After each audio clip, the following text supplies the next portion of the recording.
Hi everyone, this is Maggy Martinez, the hot seat interview. Today we will be discussing DEI, which means diversity, equality, and inclusion. Today with us we have Pastor Daunta Long. He's the state member for the Democratic Party of Georgia. And we have Republican leader David Hamrick. And today we will be discussing about DEI and why Trump decided to roll back on the executive order signed by President Biden. How we're going to teach our kids about history without being biased. What President Trump is proposing in order to cover this area within the federal government. And how can we have a discussion about DEI to bring solutions rather than political extremes? This and other questions will be answered for you in the hot seat interview. Hot Noise Radio presents Starbound Studio. Welcome, gentlemen, to the hot seat interview with Maggy Martinez. Glad to be here. Thank you so much, Maggie. Well, today we'll be discussing the DEI. Everybody, DEI, but what is DEI? Diversity and equality and inclusion. And the first question will be for both, okay? So the DEI is a controversial issue with strong opinions on both sides. What does the DEI mean to you personally? And do you think it's beneficial or harmful? Daunta. Well, what DEI means to me personally is really twofold. It is the attempt of our president and his appointee, as he told us over the weekend, call him what you want, right? It is their attempt to really streamline or to cut the fat, as they say, from most of the federal agencies that are helping and presenting themselves as benefits to the American public at large. And so the reason why it's controversial is because exactly how it's being cut, where we're, seeing many of these cuts take place. And I'll talk about this a little later in the show. We're trying to see if these cuts are necessary, number one, and number two, how much of a cut really needs to take place in order for us to believe in its efficiency.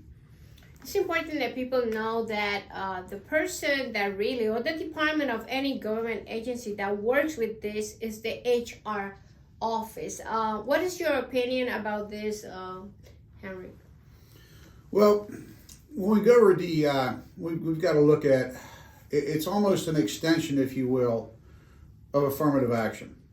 HR is deemed to be, shall we say, they keep an eye on the employees' civil rights. They make sure that there's no prejudicial treatment, no prejudicial in as far as you're not allowed to be arguing or calling these people, calling them out for whatever clothes they wear, whatever. You're supposed to take them at their own level. No aggression towards them. They're your fellow employees. You all work together for the same company for a common goal. Now, DEI, unfortunately, was forcing HR to reevaluate what their stance upon employee protections, i.e., HR was deemed and ordered through DEI initiatives to come back and hire certain people if they didn't have a quota system or enough of a certain nationality, a certain race, religion, sex, whatever. What that really did is actually reverse discrimination, if you will. Do you agree with what he said? I don't know if I would call it the extension of affirmative action. I think it was designed to create diversity in all climates throughout the workforce. And again, I use the word diversity because for so long in this country, there was only one or maybe two classes of people that were always in position to really obtain any type of gainful employment, promotion, or anything of the sort. Whereas we did see that we know most companies are owned by a certain demographic. And so it is safe to say that they would look out for their own by and large. And so I believe that it was put in place to create diversity, not just for one. And I know we talk a lot about ethnicity, but we also want to talk about those that have disabilities as well, because we are saying that no one should be marginalized because of any type of disability that they have. And so I think that's where we need to really bring a little more heightened awareness to the fact that this is not just about ethnicity. It is also about individuals that have disabilities.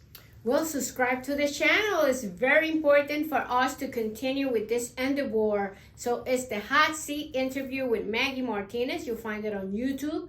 Don't forget to click the bell. It's important. And also, I wrote a book. It's called The Secrets of Campaigning. It's 40 years of experience on how to handle your campaign with all the nitty-gritty and all the secrets. So don't forget, it's on Amazon. And click that bell because it's important for us in order to let you know when we are on air. It's every Wednesday at 8 p.m. That's where the show goes out. But it's on demand for the whole week until we see you the next Wednesday.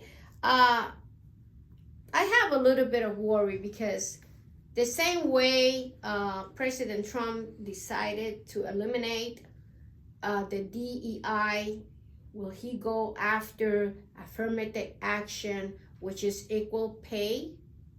That is important in terms of comparing with men and women. And what about EO in terms of it should be no discrimination in the workplace? Will he just eliminate all that? Because when this happened, it's because it was a need for it. You see where I'm going? So, but Daunta, as a Democratic leader in Georgia, how do you view recent state and national efforts to roll back DEI programs in education and government? Well, I view it as, again, another tactic that is used to, in what many people in my camp on my side of the aisle have long told people, that this was a part of the master plan that our president and certain members of his cabinet wish to implement, thus Project 2025. But I want to say that I think that what has happened, we've seen these type of cuts have a direct effect upon many American citizens, those that worked in the various departments. Reports have come out all weekend on tens of thousands of individuals. And we're going to hear that this was necessary because fat needed to be trimmed, budgets were out of control. And listen, I do want to say this. For anybody who's ever owned a business, you'll always find where you need to become more efficient, right? But now we're hearing about tens of thousands of individuals that are losing their jobs instantaneously, and many of them didn't even know it was going to happen. Many of them have just merely received an email indicating to them that they've been terminated, right? Not given any warning. Those that were offered severance packages, many reports have come out that that was really only an additional 2 to 3 weeks worth of pay. And so now I'm going to ask the question, when you are working your job and you receive an email, not a call into the office, but a simple email that you have been terminated. And by the way, here's 2 or 3 additional weeks of pay, and you're flat on your back. That, my friends, is what we know as DEI today. David, many conservatives argue that DEI programs promote reverse discrimination and lower merit-based standards. Do you believe that's the case? And if so, what alternative you or your party can propose for this? The answer from the White House is yes. Reason being, having been a county employee, I have watched people being promoted not because they can do the job, just because of who they are. Now, what the White House and President Trump wants to go back to is we need individual dignity, hard work, and excellence towards goals are fundamental towards America's greatness. Mandatory DEI could be reversing the progress made in the decades since the Civil Rights Act of 1964, which is towards a colorblind and competence-based workplace. In other words, your promotions should come back upon how your job performance is. Are you carrying yourself properly? Do you respect the other people you work with? Do you respect the position? And are you putting in the hard work necessary? Now, we can go back to the old term, let's work smarter, not harder. We're going towards efficiency here. And yes, I understand these people did get emails. Unfortunately, that is the technology of today. Instead of sending out papers and verbals and things like that, we use the technology available to us to provide for a more efficient way of communications. Is it a little bit hard? Yes. If you got an email, does it take away the personal response? Yes, it does. Is it an efficient way to get something done? Yes, it is. So it's hard to have the technology available at your fingertips, but yet then want to have the interpersonal relationship also. So it's a little give and take here. Do you want this? Do you want that? And what's amazing about that email, right? We read a report just as recent as this morning that in the Department of Agriculture,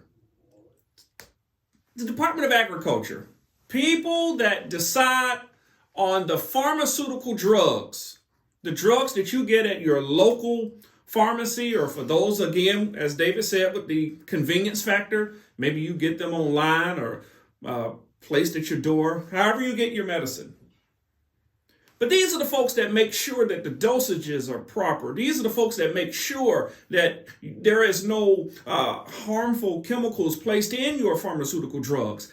Many of them received emails and they were not even supposed to receive them. So for the sake of convenience, somebody woke up fired and terminated that was not even really fired or terminated. Think about that for a moment. Well, most of the emails that were sent out, a lot of the people like here, of course, being here close to Atlanta with the CDC, a lot of those folks were probationary employees.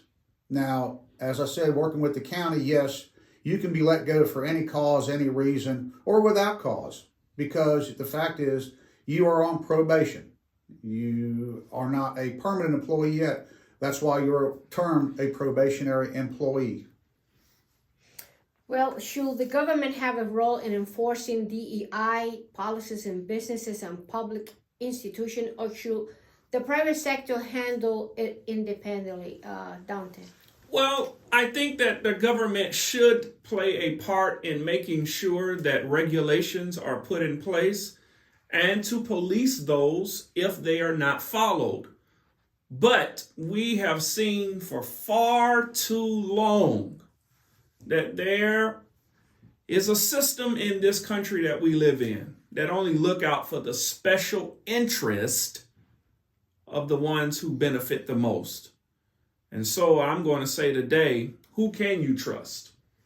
I don't know if it is that boss, that business owner, whether it be big business or small business owner, when they choose, as my colleague here says, to go back to the way that it should be, who's there to tell them that what they're doing is not right? What they're doing is not merit-based. I think it is the government's job to come in and use its ability to police this and maybe even to regulate this. Because if you go back to the 80s and when there was no deregulation, look, businesses were able really to do whatever they wanted to do, right? And so it was the job, even back in the 80s, to bring in regulatory measures so that people would not just be able to do what they have always done. Well, I'll disagree with that a little bit. Overall, our Attorney General has been tasked by the White House, by President Trump, to make sure that businesses are not violating people's civil rights. Now, there is a report due in 120 days from them back to the White House to make sure that when this DEI directives are retracted, that the civil rights are protected for employees. Now, most businesses have codes of conduct. We have a code of conduct here. HR Human Resources has specific guidelines on employee conduct. I know I spent 6 hours with HR, and they had us, all new employees were gathered together, and there was a slide-by-slide, page-by-page presentation on what your expected conduct will be as an employee. So HR does have specific guidelines on how you should act, and also to protect the employees from discrimination, to protect the employees' civil rights. Now, these are documented, they're on paper, they are active. Now, the government has a bigger role. If you feel that there's a major civil rights violation, you can go to the DOJ and ask about it and file complaints. So there are procedures already in place to protect the employees at work. Well, we are talking with Pastor Daunta. He's a state member for the Democratic Party of Georgia, and we are speaking also with David Henry. He's a leader for the Republican Party in Georgia. Daunta, a comment about what David said. I mean, if we go back to last week, and if you didn't get a chance, I want you to go back and look at last week's conversation in the hot seat. We talked about the fact that the Department of Education was that entity where we would enforce equality and uphold the civil rights of individuals. But now that you're trying to totally eliminate it, now we got to go, as you said last week, to the Treasury Department. Now we got to go to the Department of Justice. And the average American who loses their job because they have a disability, because they have a speech impediment, because they have some type of irregular deficiency of some sort, or maybe it is because of the color of their skin. I'm not here to say what will happen, and I pray that this never happens, but let's be honest. Here in America, it happens every day. And who is the average American citizen supposed to go to when all of the government entities have been abolished? Or not all to that point, but most of them have been abolished. And now you want us to go elsewhere to find help. And David, I got to be honest, I'm confused. Well, that's easy. Most of your local government agencies, or say corporates, let's go with Walmart or something like that, they have procedural steps. The Americans with Disabilities Act does protect these workers, first and foremost, whether it's on a state level, county level, or federal level. Each corporate entity has a procedure for filing grievances if you have been abused, or if you feel you've been mistreated or treated unfairly. So the procedures are all locally in place without going federal. Federal, yes, you still have that option if you're completely unsatisfied at the local agreements. But step by step is, we start at the local, see if all that can be ramified, straightened out, and pretty much most of the time, like I said, here at the county level, we have an arbitration board that handles everything locally. Daunta. But the DEI, if DEI is eliminated, most people with all of these different impediments may never even get the job. Well, my own experience, and it's important that I speak about my own experience because I have been discriminated from the Black people and the white people with the same intent. So when I came to Georgia, I noticed that people look to you over the shoulder, And believe it or not, that affects where to get a job, how to get a job. When you go to a job interview and you have a little accent, they think you are a second citizen. And I think, and this is my opinion, DEI can protect those in terms of diversity and equality. Well, I could be wrong, but it's my opinion. So, Daunta, as a pastor and community leader, how do you see the DEI playing a role in faith-based organization and religious communities? Well, if you will allow me to take a personal privilege, as both of you all have, just recent as last evening, each week I do a prayer call that spans all across this country with individuals. And just last evening, I had a lady, I believe she was from Hartford, Connecticut, never met her. And she said, "Pastor, would you please pray for my niece and my nephew? Both of them just lost their job today. They were terminated by email from their government jobs." And I'm afraid, Maggie, that I'm going, as a pastor, as a community leader, I'm going to continue to find individuals that are the recipients of, well, what I want to call the trimming of their fat, or the fact, right? And I think my role as a pastor or leading a local faith community is to continue to show love, no matter what your ethnicity is, your disability, or whatever your impediment is. And I think it is going to be incumbent upon most faith-based leaders and religious leaders just to continue to show unwavering love to people who are marginalized. I really believe that I serve the God of the oppressed. The Bible that I read tells me that there are people that are oppressed because of something that is wrong with them, or something that's not even wrong with them, right? Now, I don't mean to start preaching, but I'm simply saying that there are individuals that we do encounter every day, even as recent as last night, that are affected by this. Republican lead states have banned DEI offices in university, arguing that they push lefty ideology. Do you support these bans, David? And what will be a fair approach to ensuring that equal opportunities are in education? Yes, President Trump, the White House, and yes, I believe that the bans in DEI, the bans are effective. These offices should be banned from colleges, campuses. However, if you take them off school, if somebody wants to go there on their own time and visit them, that's fine. But you should not be forcing this upon the students.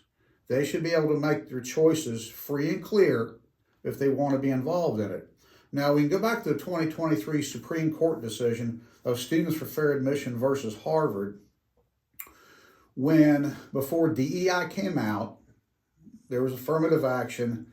They were blocking admissions to colleges and universities because they didn't have enough of this type of student, that type of student. And that was pretty much to a point reverse discrimination. Now, I understand affirmative action. Don't get me wrong.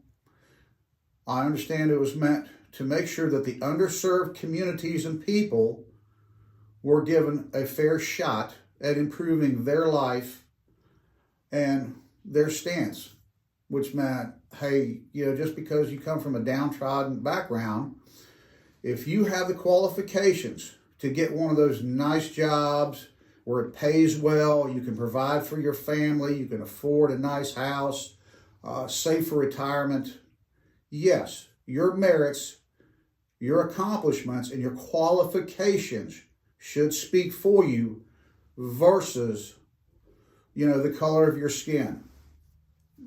That's just wrong to look at certain things that way. The Trump administration wants to be colorblind. But here, when we go into education, On Monday, $600 million was cut in grant funding to train teachers in critical race theory, social activism, and instruction on white privilege and white supremacy. $336 million was canceled with the regional education laboratories, who collaborate with school teachers and administrators to address problems of policy practice. Now, back in the day, when you go to teach people, you should be able to teach history the way it was, not the way you hope it should be. We need to teach math, English, and as Maggie said, and we talked about this, I would like to see foreign language be introduced to the curriculum. Because if we are in a global economy, we need to give students the access to learning, say, Latin, Spanish, French, earlier than wait till they get to middle school and high school. We need to look at education versus social intimidation, indoctrination, if you will. Let's teach them the basics because, as they say, they're dependents.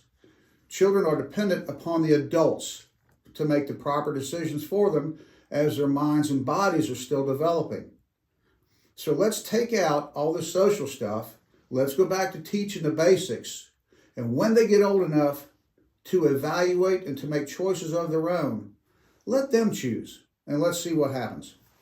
Daunta, do you believe that DEI initiative in corporate America can help create opportunities for people, or do they sometimes create unnecessary divisions in the workplace?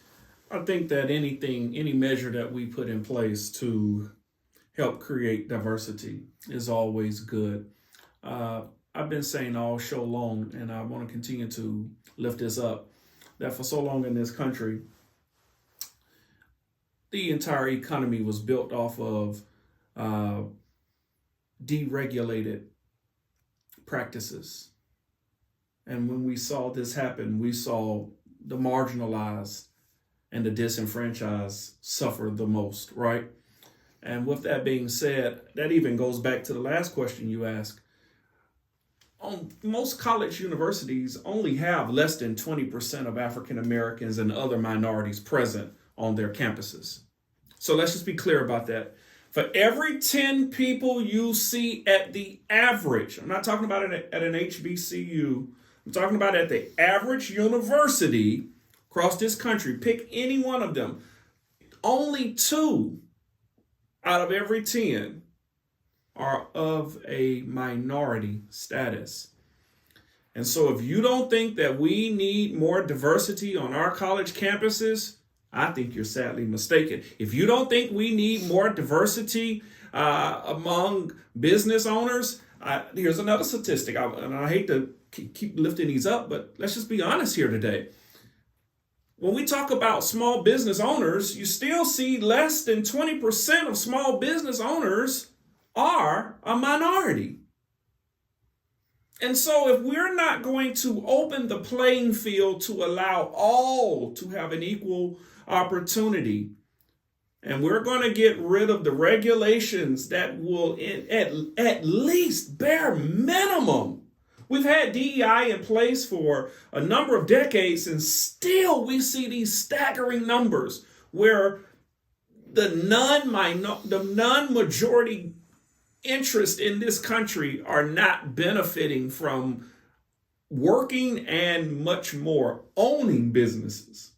And that's where the problem lies. Well, I'm going to disagree on the college campus because, African Americans, yes. But what about the Asians, Latinos, and everything else that are on the college campuses? I think, okay, if 20% are African American, what are the other percentages? That would be something I'm going to throw out there because I don't believe those numbers are exactly right. I'm going to disagree with that. And I think, as we've seen at some of the New England-based and otherwise, you do have a high percentage of Asians and stuff and others that are enrolled in these colleges.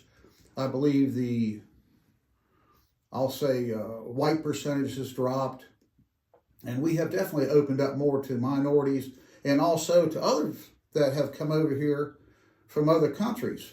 So I think we need to look at that and reevaluate that stat. But otherwise, yes, I mean, I'm not one for pushing everybody into college. I believe they ought to have a choice. And we've talked about this, and I think this is one thing that we agree with, is that we should let these students, if you can work with your mind and your hands, why would we force them into college? Question for Daunta.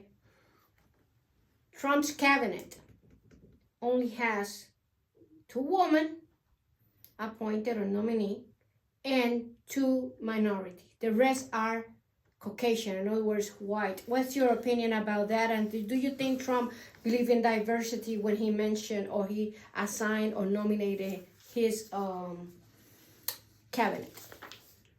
Well, I think the numbers speak for themselves, Maggie. You know, there were 6 African-American men that were campaigning for President Trump. They were on the campaign trail for him throughout his seek in his bid for the White House. There are people wondering, why haven't either one of these 6 men received, a position, maybe not a cabinet position, but at least maybe director of something, right? But all 6 men do not have a position with the president. Now, what am I saying? The numbers speak for themselves. Even in the cabinet, you see a very, very small number of minorities. David.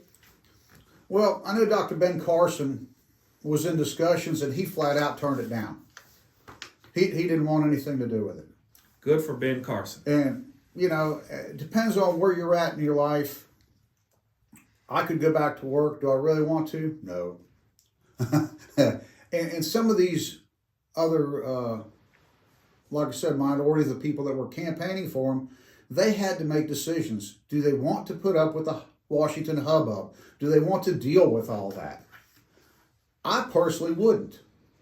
And I believe they, like I said, old Tim, he wanted to stay in South Carolina. He does not want to deal with that. So if you're comfortable in your position, why would you want to, just for the sake of numbers or making it look good, why would you want to put yourself and your family through that strife if you don't have to? If you're offered the job, you can turn it down. More power to you. I noticed that Donald Trump did, like I said, we've got a fellow who's gay. He nominated him as an ambassador. He's going to Belgium. Herschel Walker took the place. He's going to Bermuda. That's just a couple that I know right off the top of my head. There are others, but you can offer somebody a job. If they don't want it, you can't really make them take it. Do you agree with him? It was over, I believe President Trump received the largest African-American vote of any other president in modern history. Is that correct, David? No, I'd have to go look those numbers up. We'll do a fact check with you. Well, I'm going to say this. I know not here in Clayton County where we're at. No, I'm just Georgia. saying, by and large, President Trump received more African-American support than any other president in modern history. And we can argue over the numbers, but I will say this. We saw so many African-Americans vote for the president. There was even a group that said, we are for the president. We are here for the president. We're going to do this. And I don't think any of those individuals who put their necks out on the line for the president received any type of incentives. Daunta, some progressives say opposition to DEI is rooted in resistance to social change. How will you address that concern? Social change is something that many are believing will continue to change America as we know it. I think America spoke very loud during this last presidential election and told us and showed us exactly that we don't necessarily want change. And those that think that we can use new tactics and new strategies, I want us to really consider America has spoken, and America does not really want the change that we think it deserves. How should K-12 schools teach history and race-related topics in a way that acknowledge diverse perspective but avoids political bias? David and then Daunta. Well, as I said earlier, I believe we need to go backwards to go forward. And when I say that, going backwards, we need to look at why was our high school graduation rate higher at certain periods, and why is it lower now? We're pumping billions of dollars into the education system, but we're not getting any bang for our buck. The student body ratio has not drastically increased that much, but when we look, if we look at the numbers, the administration in these schools has just ballooned. It has not, the administration has outpaced the growth of the students. We need to concern ourselves with teaching math, science, reading. Let's get the fundamentals back. We're going way too far off page here. And to me, I can see where, from either political side, they would want to influence the educational process. I think we need to keep the politicals out of it. We need to keep the politics out of it. We need to teach fundamentals on the way the fundamentals are. Let's teach reading, let's teach history without reading into the political aspects, the political views, the political influence. Let's just go back, because remember, folks, history never changes. Once it's happened, it's done, it's over with. When you see it, it's news. When you read about it, it's history. And that's just the way it is. No matter what you want it. You like that? Daunta, your conclusion for today's show.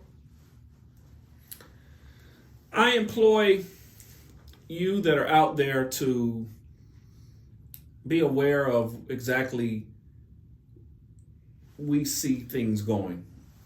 We're seeing that individuals are losing jobs left and right. We see the economy, which was promised to bring prices down, but we're not seeing that at this point. We've also been exposed to seeing the interest of some people, making sure that their interests are needed and met. And so now I'm saying to what I've been saying really for, I think, the last couple of shows. I think it is the opportunity for you and I now to really look at what was promised and what you're actually seeing now. And remember, the midterms are only a couple of years away. David, your conclusion for the show today? This show really piggybacks on some of the other topics we have been discussing for the last couple of weeks. When you look at what our DEI is, it is in all forms of government. When you look at DEI, it has been pushed into all aspects of our livelihood. Now, I'm hoping that when we remove, and as we have seen, that these cuts to the budget, will they be reinvested back into our pockets? Hopefully. Can we guarantee that? Not at all. Can't guarantee the future. The hope is that we will cut the budget waste. We'll go back and to use that money into reinvesting what made America, America. Well, as we wrap up this discussion on DEI, it's clear that both sides see the issue through different lenses. On one hand, critics argue that DEI has overstepped its original purpose, leading to concerns about fairness, government overreach, and ideological influence. On the other hand, supporters see DEI as an essential tool to address historical inequities and create more inclusive opportunity in workplaces, school, and society. The challenge moving forward is finding common ground.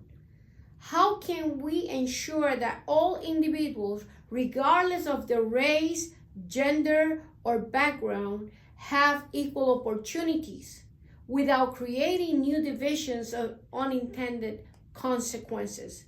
Is there a way to balance fairness and merit while also acknowledging the need for representation? Ultimately, this debate is not just about policies. It's about the kind of society we want to build for this nation.